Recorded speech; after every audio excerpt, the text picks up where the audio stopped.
Good noon, students. I hope all of you will be fine at home. Students, after so many days, once again, welcome to all of you in our SST class. And today we are going to start our next chapter, chapter 6, which is rights and duties, अधिकार और कर्तव्य. Before starting the topic, I would like to explain you about Constitution. संविधान, भारतीय संविधान के बारे में आज आपको मैं कुछ बताना चाहती हूँ, क्योंकि आज का हमारा जो टॉपिक है राइट्स एंड ड्यूटीज, उसका वर्णन जो है वो हमारे भारत के संविधान में किया गया है. तो हमारा भारत का संविधान जो है वो सबसे लंबा संविधान है, क्योंकि इसके निर्माण में, इसको बनने में लगभग 2 साल 11 महीने और 18 दिन का समय लगा. हमारा जो भारतीय संविधान है, हमारी कॉन्स्टिट्यूशन असेंबली के द्वारा उसे पास तो नवंबर 26 1949 को ही कर दिया गया था, पर जो इफेक्ट में ये कब आया, जन 26 1950 को ये इफेक्ट में आया. इसलिए 26 जनवरी को हम हमेशा गणतंत्र दिवस के तौर पे मनाते हैं, रिपब्लिक डे के तौर पर मनाते हैं, क्योंकि इस दिन हमने हमारा जो कॉन्स्टिट्यूशन है, हमारा भारत का संविधान जो है वो अडॉप्ट किया था. Now back to the topic, and first of all we are study about our fundamental rights. आज हम हमारे जो है मौलिक अधिकारों के बारे में पढ़ेंगे. फंडामेंटल यानी मौलिक, राइट्स यानी अधिकार. Fundamental rights are fundamental rights यानी हमारे मौलिक अधिकार. The human rights are known as fundamental rights in India. Human rights यानी मानव अधिकार, फंडामेंटल राइट्स यानी मौलिक अधिकार. जो हमारे मानव अधिकार हैं वो भारत में मौलिक अधिकार के नाम से भी, मौलिक अधिकार के तौर पर भी उनको जाना जाता है. दे आर प्रोवाइडेड, प्रोवाइडेड यानी प्रदान करना, टू ऑल सिटीजन्स, सिटीजन्स यानी नागरिक of India. They are provided to all citizens of India. ये जो हमारे मौलिक अधिकार हैं भारत के सभी नागरिकों को प्रदान किए जाते हैं. And are protected by the government, और संरक्षित किसके द्वारा किए जाते हैं, ये हमारे भारत की सरकार के द्वारा इनकी सुरक्षा की जाती है, संरक्षित किए जाते हैं ये. दे आर, तो ये फंडामेंटल राइट्स कौन कौन से हैं. First, right to equality, equality यानी समानता, राइट टू इक्वालिटी यानी समानता का अधिकार. तो हमारे भारत के संविधान में इस अधिकार का जो वर्णन है, समानता के अधिकार का वर्णन है, किस आर्टिकल में किया गया है, आर्टिकल 14 से 18 में हमारे जो है समानता के अधिकार का वर्णन किया गया है. Let's see, all the people of India are equal before law. Equal यानी समान, बराबर, लॉ यानी कानून. तो हमारे जो भारत के सभी लोग हैं, भारत के जो भी नागरिक हैं, वो कानून के सामने क्या है, एक समान है, एक बराबर है. दिस इम्प्लाइज, इम्प्लाइज यानी तात्पर्य, मतलब इसका क्या मतलब है, that on grounds of caste, caste यानी जात, जात के आधार पर, रिलीजन धर्म के आधार पर, race, here the meaning of race is वंश, वंश के आधार पर, सेक्स यानी लिंग के आधार पर, एंड प्लेस ऑफ बर्थ जन्म स्थान के आधार पर, people can not B discriminated, discriminated होता है भेदभाव, अगेंस्ट और given unfair treatment, unfair treatment यानी अनुचित व्यवहार, here the meaning of treatment is व्यवहार. ठीक है, तो हमारे कानून के सामने जो भारत के सभी नागरिक हैं वो समान हैं, बराबर हैं. इसका क्या मतलब है कि भारत में जात के आधार पर, धर्म के आधार पर, वंश, लिंग, जन्म स्थान के आधार पर लोगों के साथ किसी किस्म का कोई भेदभाव नहीं किया जाता, और ना ही उनके साथ कोई अनुचित व्यवहार किया जाता है. क्लियर. टुडे यानी आज, the weaker sections, weaker section यानी कमजोर वर्ग ऑफ द सोसाइटी, समाज, सोसाइटी यानी समाज, आज जो समाज का कमजोर वर्ग है, are given reserve seats in educational institutions. Reserve यानी आरक्षित, आरक्षित सीट्स यानी सीटें, आरक्षित सीटें इन एजुकेशनल इंस्टीट्यूशन यानी शैक्षिक संस्थाओं में. ठीक है, तो आज जो है हमारे जो समाज का कमजोर वर्ग है, शैक्षिक संस्थाओं में उनके लिए जो है वो आरक्षित सीटें रखी जाती हैं.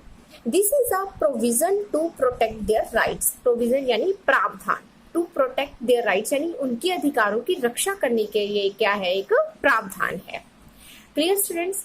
And our next right is right to freedom of expression.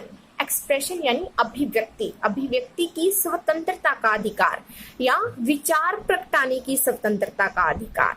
तो इसका वर्णन हमारे किस आर्टिकल में किया गया है, संविधान के किस आर्टिकल में किया गया है, आर्टिकल 19 to 22 में इस अधिकार का जो है वो वर्णन किया गया है, विचार प्रगटाने की स्वतंत्रता के अधिकार का।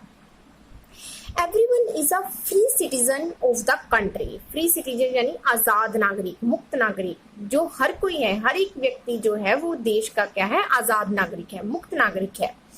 Each one has the freedom of speech and expression. Speech यानी भाषण, एक्सप्रेशन यानी विचार प्रगटाना। हर किसी को क्या अधिकार प्राप्त है, विचार प्रगटाने और भाषण देने की स्वतंत्रता का जो है वो अधिकार हर किसी को प्राप्त है। People can gather in one place. लोग जो हैं एक जगह पर इकट्ठे हो सकते हैं। गैदर यानी इकट्ठे होना, ठीक है, लोग एक जगह पर इकट्ठे हो सकते हैं। फॉर्म यूनियन, यूनियन यानी संघ, संघ बना सकते हैं। एंड होल्ड अ धरना पीसफुली, पीसफुली यानी शांति से, और शांति से क्या है, धरने पर बैठ सकते हैं, धरने वगैरह कर सकते हैं, ठीक है। ये था हमारा विचार प्रगटाने की स्वतंत्रता का अधिकार, जो कि हमारे आर्टिकल, जो संविधान के आर्टिकल 19 to 22 में इसका जो है वो वर्णन किया गया है। We can live our life as we please. हम क्या है, अपना जीवन जी सकते हैं, हमारी जिंदगी जो है वो जी सकते हैं एज वी प्लीज, जैसे कि हम जीना चाहते हैं। If we do not harm others liberty. Liberty होता है स्वतंत्रता, ठीक है, पर हमें क्या है, हम अपना जीवन जी सकते हैं जैसे हम जीना चाहते हैं, पर हमें क्या है, दूसरों की स्वतंत्रता को कोई भी है जो दुख या नुकसान नहीं पहुंचाना चाहिए। We can also choose to practise. Practice यानी अभ्यास, चूज यानी चुनना।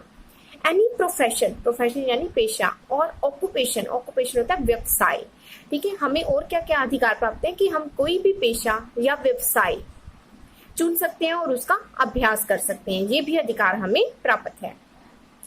We can freely live in any part of our country India. हमारा जो देश है, भारत देश, हम क्या है, आजादी के तौर पर, आजाद रूप में इसके किसी भी हिस्से में जो है वो रह सकते हैं। Clear. Our next right is right against exploitation. Right against exploitation, exploitation यानी शोषण, राइट अगेंस्ट एक्सप्लॉयटेशन यानी शोषण के विरुद्ध अधिकार। तो इसका जो वर्णन है हमारे संविधान के किस आर्टिकल में किया गया है, इसका वर्णन, no one can be made to work against his will. Will होता है इच्छा, क्लियर, भी किसी को भी हम क्या है, उसकी इच्छा के विरुद्ध काम करने के लिए फोर्स नहीं कर सकते, किसी को भी उसकी इच्छा के विरुद्ध काम करने के लिए नहीं बनाया जा सकता। डू यू नो, क्या आप जानते हैं, that children below the age of 14 year, जो बच्चे हैं, जो 14 साल से कम उम्र के जो बच्चे होते हैं, can not be made to work in dangerous places. उनको है किसी खतरनाक स्थानों पर जो है काम करने के लिए नहीं बनाया जा सकता, उन्हें फोर्स नहीं किया जा सकता। लाइक माइंस एंड फैक्ट्रीज, खानों में, माइंस होते खाने या खदानी, जैसे कोयले की खान वगैरह होते हैं, एंड फैक्ट्रीज यानी कारखानों में, उसी काम, उनको काम करने के लिए 14 साल से जो कम उम्र के जो बच्चे होते हैं उनको खानों में या कारखानों में काम करने के लिए जो है हम फोर्स नहीं कर सकते। Clear. And next is right to freedom of religion. Religion यानी धर्म की स्वतंत्रता का अधिकार। तो इसका संविधान के किस आर्टिकल में इस अधिकार का वर्णन किया गया है, 25 to 28। Clear. All can practice, practice यानी अभ्यास, एंड प्रीच, प्रीच होते हैं धर्म का प्रचार करना, धर्म का उपदेश देना। देयर ओन रिलीजन, हर किसी को क्या अधिकार प्राप्त है कि वो अपने धर्म का प्रचार कर सकता है, अभ्यास कर सकता है, without hurting the religious sentiments of others. पर वो कैसे इस चीज का प्रचार कर सकता है, धर्म का अभ्यास कर सकता है, जिससे वो है दूसरों की जो धार्मिक भावनाओं को है उनको चोट, उनको ठेस ना पहुंचाए। इस तरीके से वो क्या है, अपने धर्म का प्रचार या अभ्यास करे जिससे दूसरों की धार्मिक भावनाओं को कोई ठेस नहीं पहुंचनी चाहिए। Because all religions are alike, alike यानी समान, बराबर, क्योंकि सभी धर्म जो है वो समान है, बराबर है। Clear. Our next right is cultural and educational rights. Cultural यानी सांस्कृतिक, एंड एजुकेशनल राइट्स शैक्षिक अधिकार। तो इसका जो सांस्कृतिक और शैक्षिक अधिकार का जो वर्णन है हमारे संविधान के किस आर्टिकल में किया गया है, आर्टिकल 29 एंड 30 में इसका जो है वो वर्णन किया गया है। ईच यानी प्रत्येक, एवरी यानी हर, कम्युनिटी, कम्युनिटी होते समुदाय, इन इंडिया, ठीक है, भारत के जो प्रत्येक और हर समुदाय जो है भारत में has the right to follow its custom and traditions. Bharat के हर समुदाय के जो नागरिक हैं उनको क्या अधिकार है प्राप्त है कि वो अपने रीति रिवाजों और परंपराओं का पालन जो है वो कर सकते हैं। दे कैन ऑल्सो सेटअप यानी स्थापित educational institutions in the country. उनको और क्या अधिकार प्राप्त है कि वो शैक्षिक संस्थाएं जो हैं देश में वो स्थापित कर सकते हैं और अपने रीति रिवाजों और परंपराओं का भी पालन कर सकते हैं। ये हर समुदाय के हर नागरिक को ये क्या जो अधिकार है वो प्राप्त है। क्लियर। और last right is right to constitutional remedies यानी संवैधानिक उपचारों का अधिकार। क्लियर। इसका वर्णन जो है हमारे संविधान के आर्टिकल 32 में किया गया है। तो इसके अधीन क्या है कि ऑल कैन अप्रोच यानी पहुंच, दृष्टिकोण, द कोर्ट यानी अदालत, टू सीक होता है मांगना, जस्टिस यानी न्याय। ठीक है, तो हर किसी को क्या अधिकार प्राप्त है कि कोई भी नागरिक है वो न्याय के लिए जो है अदालत का दरवाजा जो है खटखटा सकता है, अदालत तक पहुंच सकता है। If there fundamental rights are not protected यानी सुरक्षित नहीं है, और प्रोवाइडेड फॉर, अगर उनको कभी ऐसे लगता है, यदि उनको ऐसे लगता है कि उनके जो मौलिक अधिकार है उनकी रक्षा नहीं की जाती और उन्हें प्रदान नहीं किया जाता, तो हर नागरिक को ये अधिकार है कि वो न्याय के लिए जो है वो अदालत का दरवाजा खटखटा सकता है। However, तथापि दिस राइट इज सस्पेंडेड यानी निलंबित, खारिज। ये जो अधिकार है वो खारिज कर दी जाते हैं, निलंबित कर दिए जाते हैं। व्हेन यानी कब इमरजेंसी इज डिक्लेयर्ड, जब इमरजेंसी होता है आपातकाल, डिक्लेयर्ड यानी घोषित, जब आपातकाल की स्थिति जो है घोषित कर दी जाए तो इस तरह के जो अधिकार है वो निलंबित यानी खारिज कर दिए जाते हैं। तो ये था हमारा आज फंडामेंटल राइट्स यानी मौलिक अधिकारों का topic. I hope you understand very well.